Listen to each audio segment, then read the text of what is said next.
Hi friends, ఈరోజు గోంగూర chicken చేస్తున్నాను. మన టేస్టీ ఫుడ్లో కొంచెం వీడియో మిస్ అయ్యి, ఇందులో ఒక 2 స్పూన్ల ఆయిల్ వేసుకోవాలి. పచ్చిమిర్చి, ఉల్లిగడ్డ ముందు తాలింపులో వేసుకోవాలి. కొద్దిగా కరివేపాకు వేసుకొని అల్లం వెల్లుల్లి పేస్టు వేసుకొని 2 స్పూన్లు ఫ్రై కానివ్వాలి. నేను కేజీ చికెన్ చేస్తున్నాను.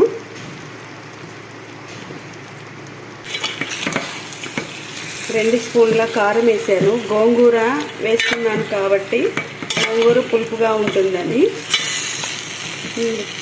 2 స్పూన్ల కారము, 1 స్పూను ఎంటీఆర్ సాంబార్ పొడి, 1 అర స్పూను మెంతులు జీలకర్ర పౌడరు వేసాను. వేసి ఇలా కొద్దిగా ఆయిల్లో ఫ్రై చేశాను. 2 టమాటాలు వేసాను. ఫ్రెండ్స్, నేను కేజీకి 2 గోంగూర కట్టలు తీసుకున్నా. ఫ్రెండ్స్,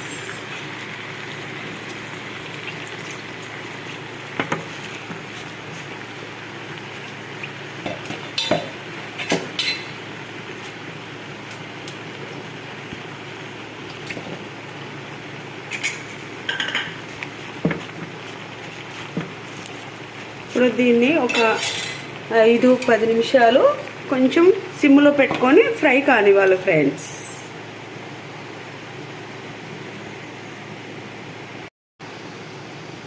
ఫ్రెండ్స్ 5 మినిట్స్ అయిపోయింది. ఫ్రెండ్స్, చూద్దాం. గోంగూర చక్కగా ఉడికేది. ఫ్రెండ్స్,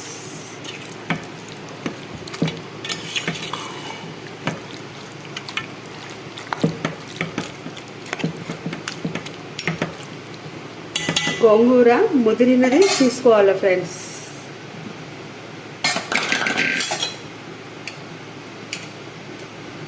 ఒక స్పూన్ ధనియాల పౌడర్ నేను ఇంట్లోనే చేసుకుంటాను.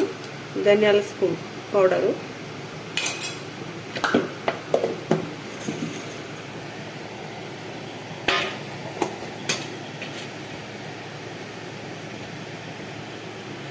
సరిపడా గరం మసాలా పౌడర్. అంటే మనకి తినేదాన్ని బట్టి వేసుకోండి. ఫ్రెండ్స్, ఎందుకంటే గరం మసాలా కొంచెం తక్కువ వాడితేనే మంచిది. కొంచెం కొత్తిమీర,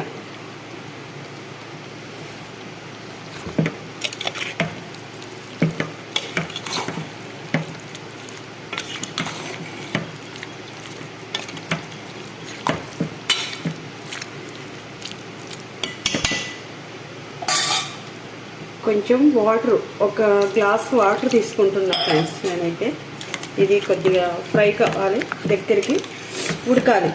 పీస్ కూడా ఆల్రెడీ ఒక సగం ఉడికే, అది కూడా ఇంకొక సగం కూడా ఉడుకుతుంది అన్నట్టు. ఇది గోంగూర అనేది మనకి ముక్కకు పడితే చాలా టేస్టీగా ఉంటుంది. ఫ్రెండ్స్, మీరు తప్పకుండా ట్రై చేసి చూడండి. టేస్ట్ చూసి మాకు కూడా కామెంట్స్ బాక్స్లో పెట్టండి. ఫ్రెండ్స్, ఇప్పుడు ఒక 5 మినిట్స్ మనం దీన్ని దగ్గరికి అయ్యేలాగా ఉడిపించుకుందాం. గోంగూర చికెన్ టేస్టీ ఫుడ్లో రెడీ అయిపోయేది. ఫ్రెండ్స్, ఇది తయారు చేసే విధానము మరొకసారి చెప్తాను, వినండి. 2 స్పూన్ల ఆయిల్ తీసుకోవాలి. ఒక డెక్ష పెట్టుకొని 2 స్పూన్ల ఆయిల్ వేసి దాంట్లో 4 పచ్చిమిర్చి, 1 ఉల్లిగడ్డ వేయాలి.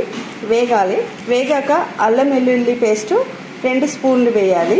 తర్వాత ఫ్రై అయ్యాక కొంచెం కరివేపాకు వేయాలి. కరివేపాకు వేసాక వేగయ్యాక కొద్దిగంత పసుపు వేసి దాంట్లో ఫ్రై కానివ్వాలి. ఫ్రెండ్స్, ఫ్రై అయ్యాక అప్పుడు చికెన్ పీసెస్ వేసి కొద్దిగా సాల్ట్ వేసేసి దాన్ని ఫ్రై కానివ్వాలి. కొంచెం వాటర్ వస్తుంది, దాన్ని అది ఇంకిందాక ఉంచేసి అప్పుడు ఫ్రెండ్స్ మళ్ళీ మనం దీనికి కేజీకి 2 టమాటాలు తీసుకున్నాను. ముదిరిది గోంగూర కట్టలు 2 తీసుకున్నాను. అది అందులో 2 గోంగూర కట్టలు, 2 టమాటాలు వేసి దగ్గరికి కానివ్వాలి. ఒక 2 నిమిషాలు అయ్యాక దాంట్లో ఒక సరిపడా కారం, ఉప్పు, సరిపడా ధనియాల పౌడరు సరిపడా, మెంతులను ఆవాల పౌడరు కొంచెం, ఎన్టీఆర్ సాంబార్ పొడి ఒక 1/2 స్పూను వేసుకొని కొంచెం కలుపుకొని ఫ్రై కానివ్వాలి ఫ్రెండ్స్. ఫ్రై అయ్యాక దాన్ని కొద్దిగా ఒక 2 సెకండ్లు ఉడికాక ఇప్పుడు దాంట్లో కొంచెం వాటర్ పోసి దాన్ని బినకనివ్వాలి. కొద్దిగా ఫ్రై దగ్గరికి అయ్యేలాగా చూసుకోండి. ఇలా కొంచెం పైన ఇలా నూనె తేలిందాక ఉడకాలి. అది అప్పుడు ఉడికినట్టు. దీన్ని మనకి చపాతీలో కానీ రైస్లో కానీ చాలా బాగుంటుంది ఫ్రెండ్స్. మీరు కూడా ట్రై చేసి చూడండి టేస్టీ ఫుడ్లో. సారీ ఫ్రెండ్స్, వీడియో చేసి పెట్టలేకపోతున్నాను.